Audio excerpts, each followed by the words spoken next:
Welcome to this week's proposal review call. We have a few quick items today. The first being TPP5, which was put on chain last week, and voting is live today. Alicia's here to talk a little bit about that for the Security Council bridge funding.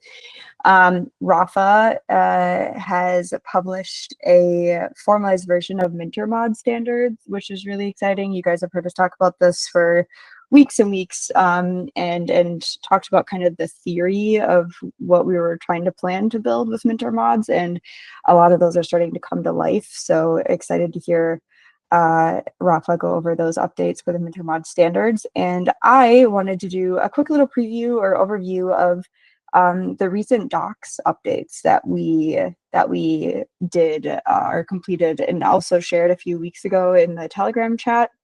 Just wanted to show them once here on a call just so people have seen them, because I think they're pretty useful and also based on the feedback that we've gotten from delegates and other stakeholders over the last few months. So to kick us off, I'll pass it over to Alicia to talk about TPP 5.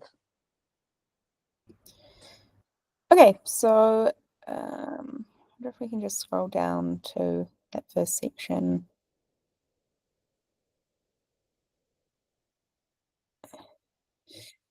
Yeah, so TPP5 is a funding request for 2 months of compensation for the Security Council based on the current service level agreements or contracts that the Security Council members have with the Security Council Foundation. And the plan is for this funding to cover June and July, and then in August for an iteration of the Security Council to be kind of finalized, and that will become like V2 of the Security Council, and then a more long-term funding proposal will be put forward in August for 12 months. I've had this question from a delegate, which is why not just like combine the two and ask for the 2-month funding with that 12-month funding. I think this is just like a way to keep it clean and to reconcile the governance proposals with the kind of legal contracts that we have in place. And so the way that we're doing it is effectively that the bylaws, and which are available, hold on, let me just quickly Google it, on the docs documentation site. It's actually, I'm going to give you like a specific link for the section. So it's just in section 2 and here.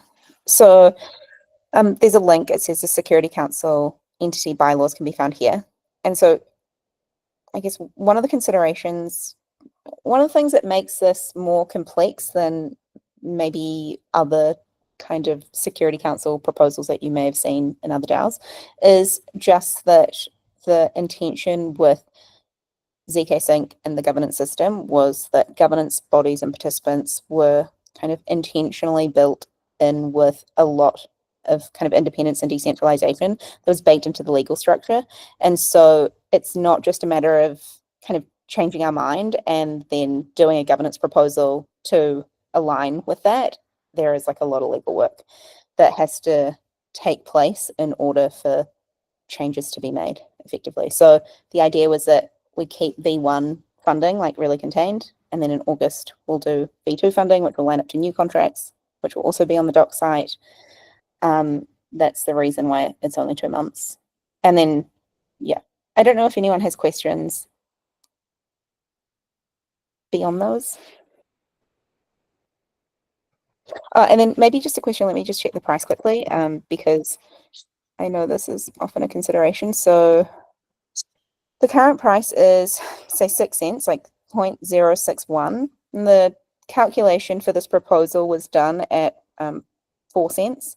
And so what will happen is when the proposal, if the proposal is approved, when the tokens are able to be minted, the calculation will be done kind of like at that time to determine what the total amount minted will be. And as you can imagine, at this point, if the token price stays where it is, then not all of the capped minter will be minted, and only the amount needed to cover the USD amount that is specified will be minted. Yeah, good note there, Alicia. I think it's yeah, there's been a few questions on other proposals before in the past, but most of the proposals are they are have been and will continue to be denominated in USD. So good point there. Any questions for Alicia?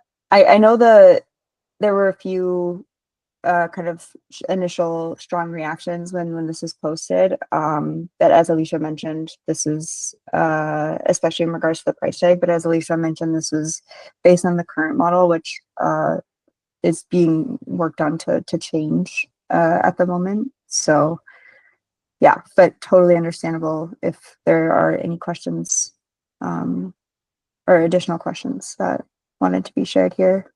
And maybe I can just like tease that the intention with veto of the Security Council is like a target to cut the cost in half, just based on kind of like the real-time needs of zkSync and the Elastic network at this point in time.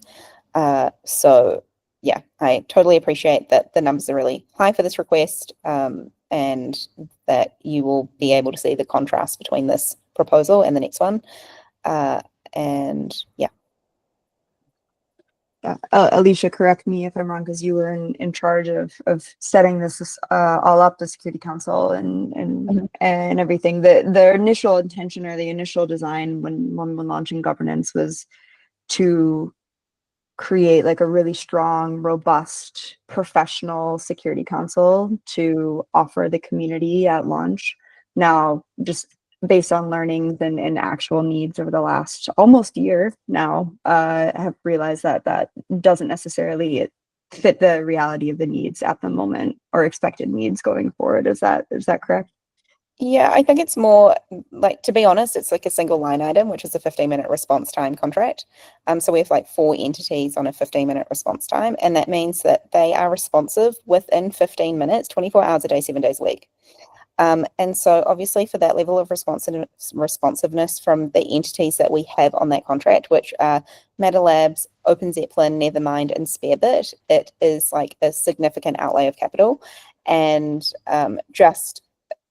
and that was like, yeah, based on assumptions that were made about like the token price and the fully diluted value of, and also like the total value locked on Era, which has now been deprioritized, and kind of more broadly the Elastic chain.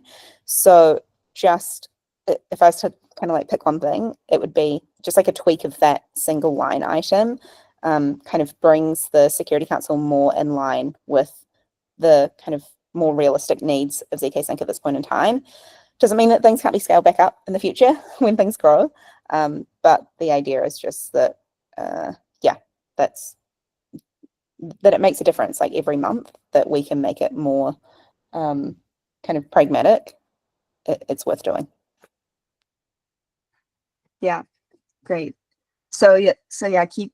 Oh, Christoph, yeah. Hey, sorry if I missed something, but I'm curious, like, why do we have this proposal right now to fulfill for 2 months if the next proposal is coming soon? Like, why can't it be done in one proposal? I just said at the start, and you did just miss it, but that's okay, I'll repeat it. Just that because the basis of the Security Council are these like very extensive service level agreements and bylaws for the Security Council Foundation entity, the kind of legal complexity takes precedence over the governance kind of convenience. And so the idea is to compartmentalize or like segment V1 of the Security Council and the contracts and the funding for that, and then like completely bookend it with V2, which will be all new contracts like that the Security Council members will sign with the entity, and then have specific like funding for that. Just so I think like from an archiving perspective, everything is like much more accessible and transparent because it's not been, it's kind of like called out specifically. It's just hard. Like getting the legal paperwork in place was hard. It was meant to be, it was designed to be hard. And so we're reaping the consequences of making basically sovereign independent identity entities. Well, that's the problem, is that whether you're hostile or friendly, the difficulty of navigating the legal complexity of the governance bodies is the same. Yeah. I don't know if that answers your question, Chris. And I guess, like, And honestly, but Christoph, from a contractual point of view, like June hasn't been paid for Security Council members at this point, so it's 16th of July. So say like yesterday, invoices were due to be paid. Security Council members are kind of on board with being paid by, say, like the end of July for June. But if we were to wait until the end of August, like they are within their rights to take legal action against the entity, and we just like don't want to go down that path where it gets really messy. And why is this being handled through token assembly if previously this was handled by the foundation? Why can foundation still cover this?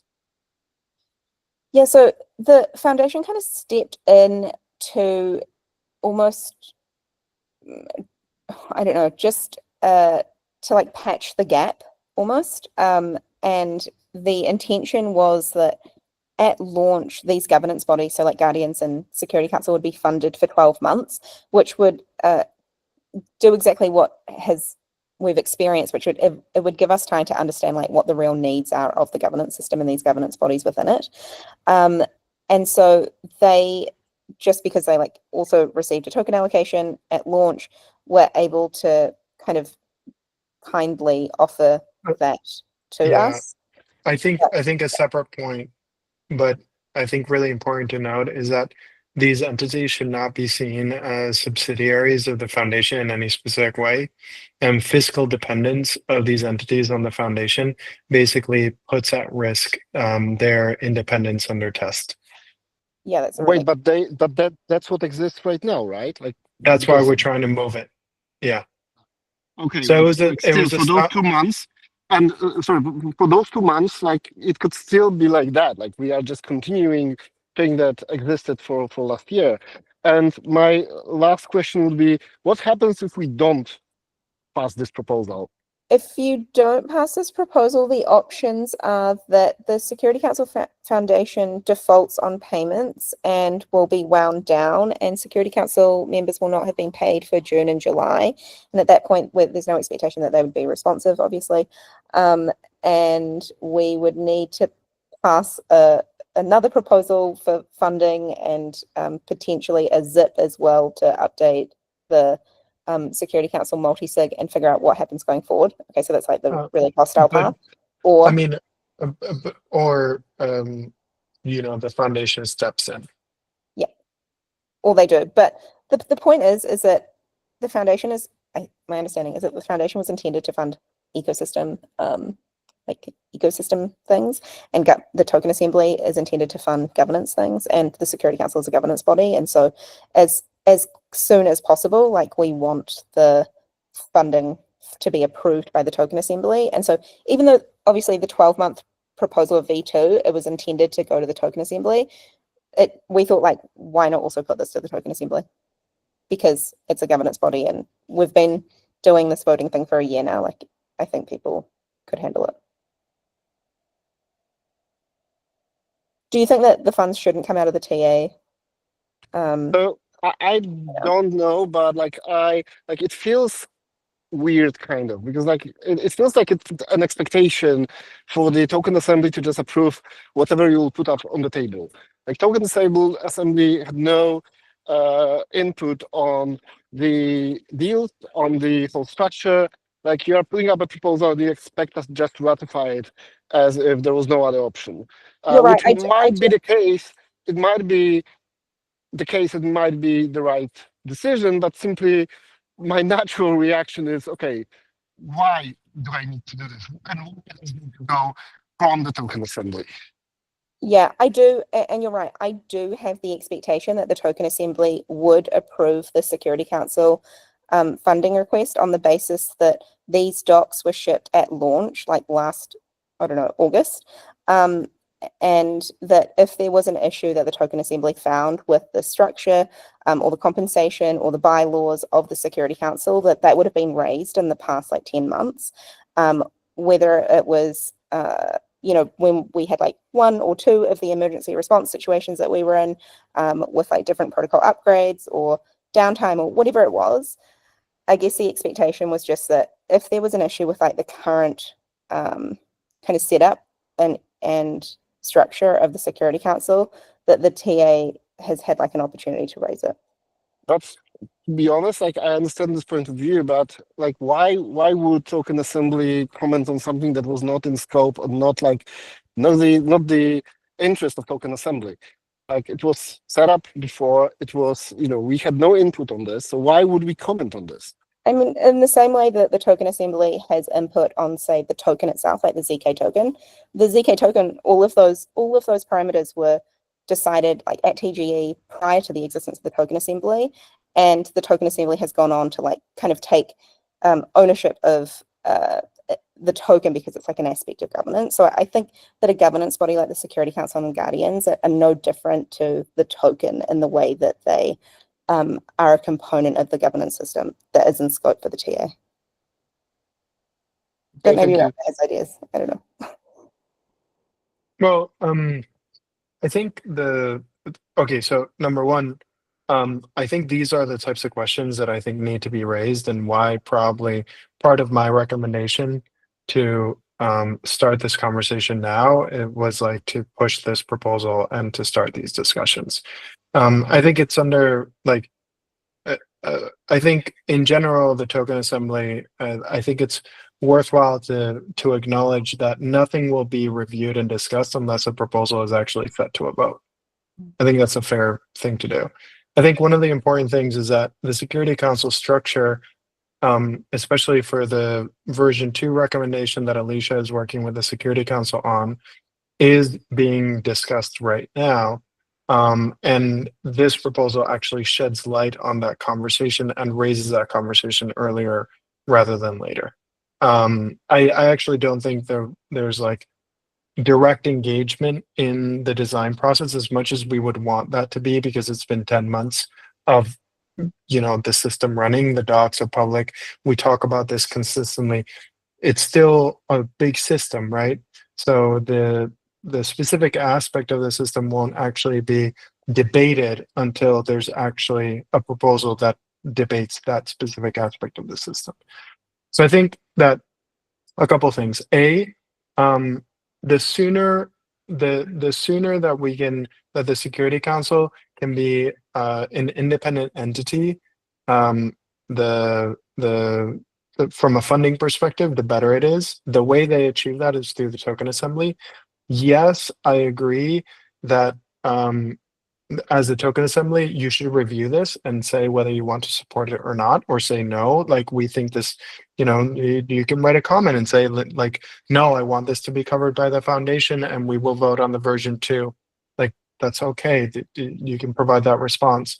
I think it makes more sense to pass this, given it's it is expensive for the amount of time that is executed, but it is not any different than what has been supporting the security of the ecosystem for the past year. That's one general comment with regards to that.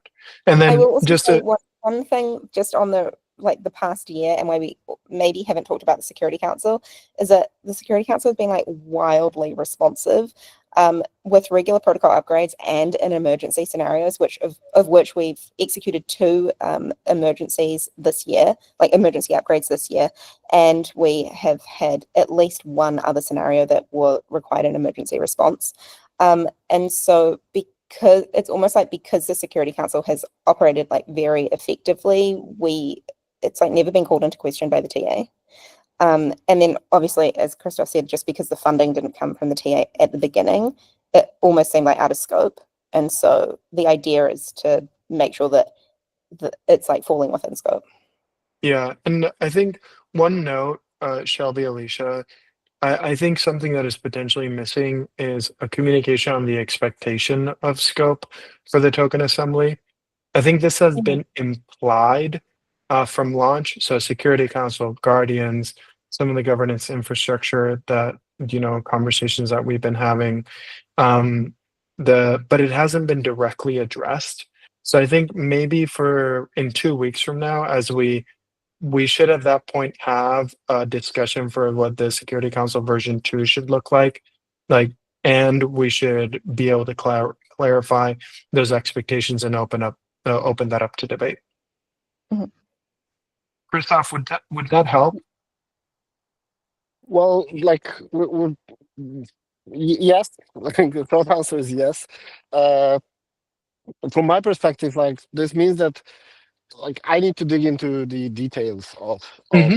this structure. I need to know like because like the cost is high, and I don't understand like why are we approving like this for 2 months right now if it is expected that like 2 months from now we'll have to pass another proposal which will be like I expect it to be you know significantly higher than that or linearly higher. So It like won't be. It's intended to be 50% less than the monthly rate that you see today on this so proposal in TPP plan. okay, that's good to know. So that these are the things that I wanted to know. Like, what is the Yeah. plan, and why are we passing something for 2 months right now Yeah. when we don't know what's coming? Why don't take it over like altogether? But the So reason, like this yeah. this yeah, like your explanations kind of work for me. I just need to look into the details to make sure that I understand where is this cost coming from. Yeah. Do you want to have, we can schedule another meeting to go through this, by the way. Like we can just, if you want us to present it to you, and that helps with your data processing, we can just go through the bylaws, point out like how the SLAs are structured for the Security Council. We can also talk about the Guardians as well. That might be useful. Yeah. I will reach out to you. Okay, great. Yeah, and we can make it open, like in case other people want to join. So yeah, sorry, just to close off. So in general, for the recording, it's very, very important to know that we are aware that the Security Council structure is not in alignment to the current needs of the zkSync governance system, and that's why the restructuring is being discussed. And as part of that restructuring, we do expect the cost to go significantly down. We just haven't finalized that, so it's difficult to present any discussion before it's been finalized and the Security Council is on board with it. But you can share all of that feedback once the proposal is posted on the forum, and open to all feedback and scrutiny there. I Well, thank wanted you very before we, much for the explanation. Like, I really appreciate it. of Yeah, course. it's fully transparent. We don't have any secret data here in general. It's all we work with transparent in the bylaws and everything. Before we move on, I saw Ivy had their hand up. I wanted to make sure their question was answered or provide an opportunity That's to okay. You guys went over it. Yeah, so it's okay. We'll drop a comment on the forum when this is posted. But yeah, thank you guys. Okay, awesome. Thanks. Okay, any other questions on the Security Council bridge funding before we move on? We'll have a lot of opportunities to talk more about this going forward, as you can tell, on the forum and on calls, but any other burning questions for today?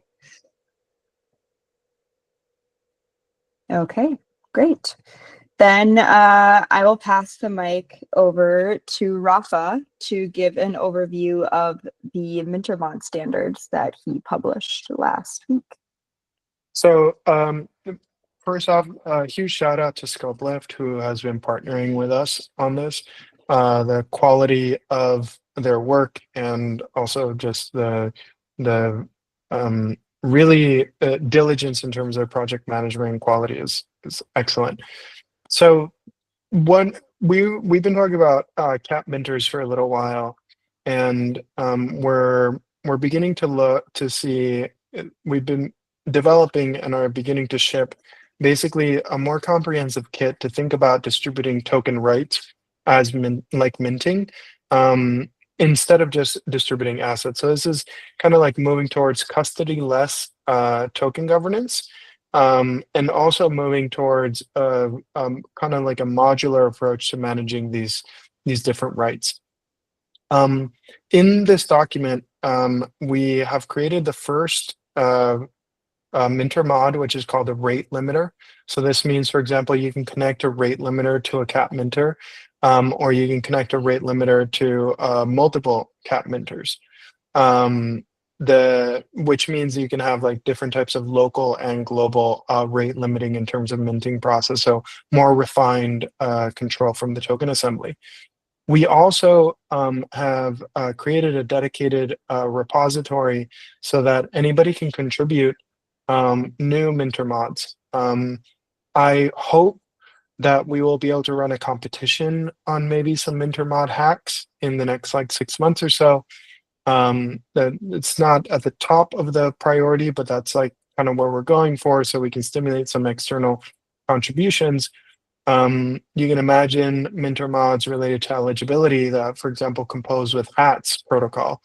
You could have triggers, so kind of like Uniswap hooks, where you have pre-mint and post-mint actions that take place. You can have Oracle integrations, or swaps and splits of rights that may come into play. This specific README document is the first documentation of a general standard for creating Minter mods that now can be daisy chained together.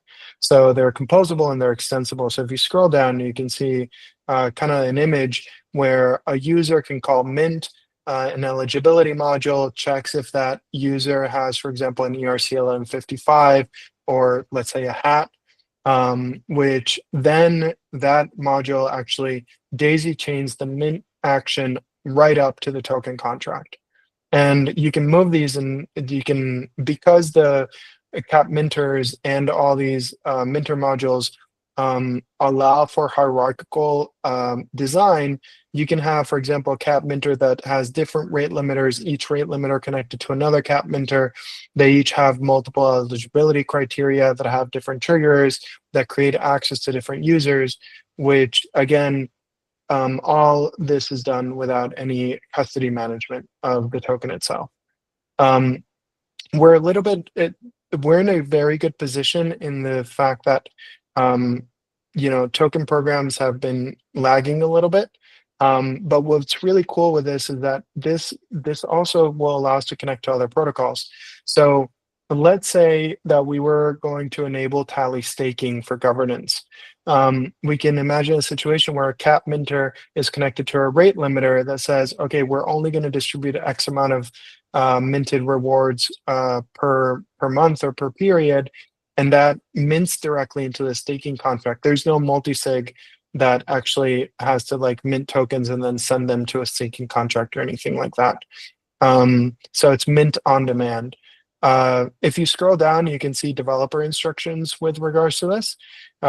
So there's a variety of contracts which can get inherited, different roles that are going to be standards, controls which are standard, and instructions to build and test Minter mods. Hopefully this is the beginning of a more open sandbox for token mechanic experimentation, especially with regards to rights management. If you have any questions with regards to this, or have ideas for Minter mods or kits or combination of Minter mods, please feel free to post on the forum in the token mechanics section, or just reach out.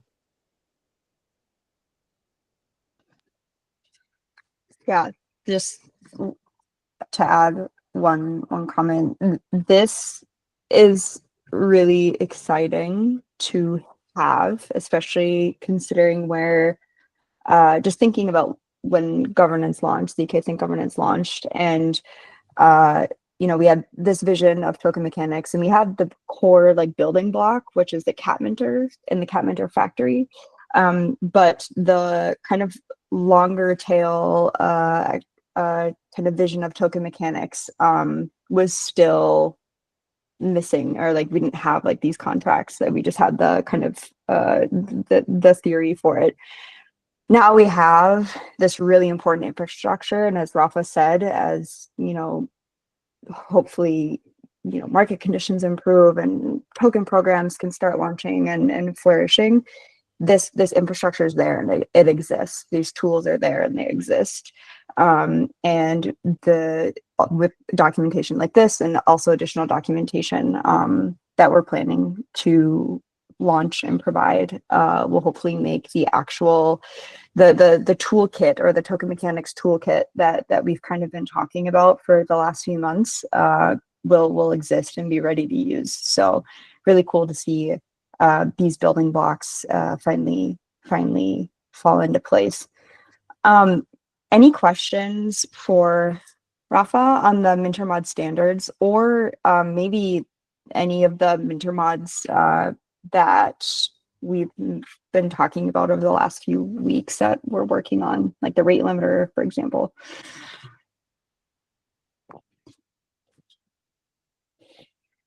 No? Okay. Okay.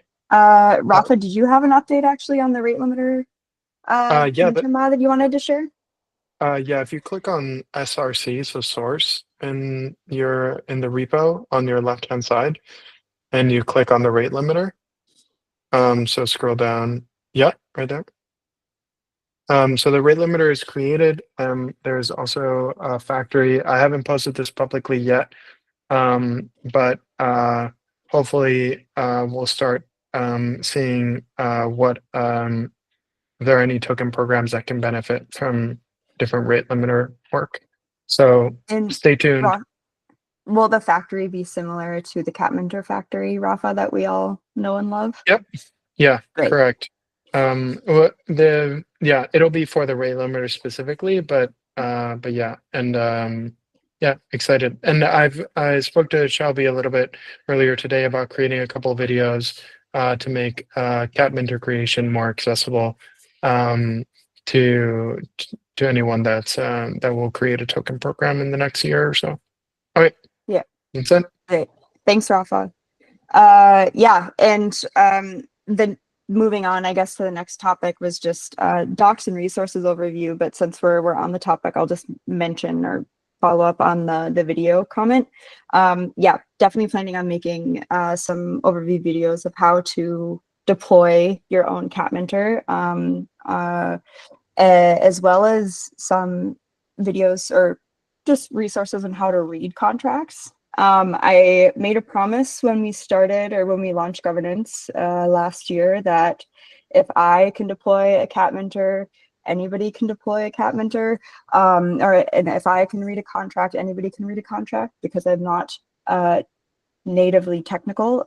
So yeah, we'll also be doing some even just like very basic education accessibility videos on Catminters and being able to read the contracts, just so everybody is able to do this and can feel confident in reviewing and assessing proposals once they're posted.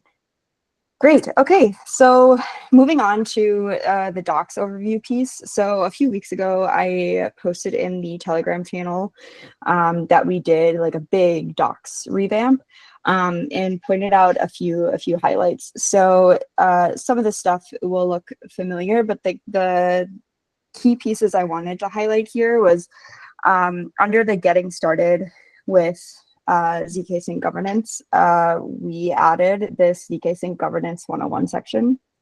And the reason for these changes, I guess, before I dive into this, is a response to various feedback from different stakeholders or delegates specifically in the ecosystem since launch in September, on questions or clarifications that people were needing that they weren't getting from the docs. So we wanted to, and we've been collecting and creating additional resources, but we wanted to put them or include them all in one place in the docs to make it easier for everybody to find. So one of those updates was the getting started, was the ZK Sync Governance 101 page. This is, it includes just kind of like all of the main elements, 3 governors, 3 proposal types, 3 governance bodies, how these bodies interact with each other, where's governance deployed, kind of all of the basic like FAQ 101, what you need to know, or what people kind of have been asking us more specifically over the past few months since launch is all in this page here. We also have revamped or recreated a proposal type overview page because this is also something that folks have asked us about. We had these diagrams individually on the proposal guideline pages for zips, TPPs, and gaps in the past. We now moved them to one page so you can look at them side by side. And I also created this additional chart here to make it even easier to compare the parameters for each of the different proposal types and the proposal process for each of those. So hopefully that's helpful for everyone.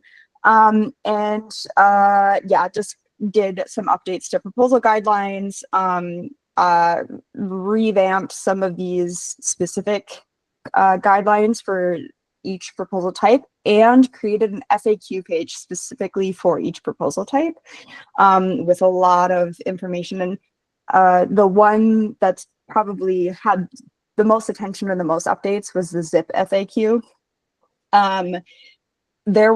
We got a few questions around exactly what the protocol governor can govern, or what zk-Sync governance can govern on the zk-Sync protocol specifically. And we worked with a lot of the MetaLabs engineers to create this FAQ.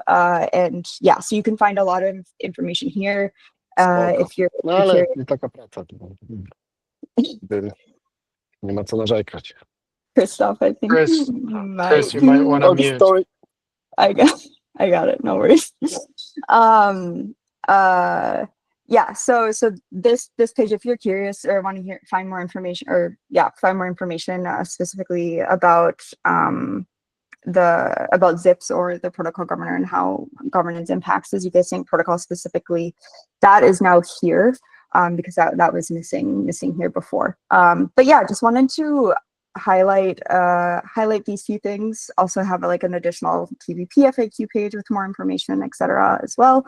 But just wanted to highlight those kind of big changes just because I thought it would be helpful for folks to know that this information and these resources are there going forward. Any questions here?